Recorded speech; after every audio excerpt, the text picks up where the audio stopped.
A strong, dangerous magnitude 6.0 quake hit 82 kilometers SE of Dar es Salaam, Tanzania, beneath the Indian Ocean. Depth estimates are around 10 kilometers. People in Dar es Salaam, Zanzibar Island, and other nearby coastal areas felt moderate to strong shaking. Light to moderate damage, depending on the quality of structures to resist shaking, is likely to occur in these areas. Many broken windows, collapsed walls, and roof if poorly built etc. can be expected. Even in Arusha at 593 kilometers distance NW of the epicenter and further north in Kenya, some people reported light shaking although the quake would not cause any damage at such distance.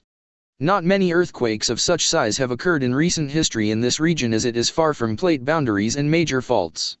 Seismic activity in East Africa is mostly related to the Eastern African Rift further to the east.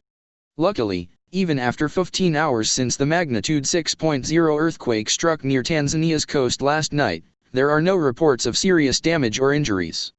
Had the quake occurred closer to the shore, it probably would have had a much more severe outcome.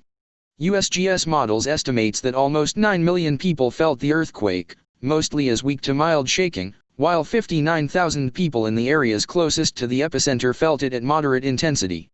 This fits nicely into the user-generated shake map, based on the more than 800 reports we received so far. Last night's tremor was the strongest earthquake in the region since September 10, 2016, when a similarly strong earthquake hit northwest Tanzania, killing at least 17 people and injuring more than 400.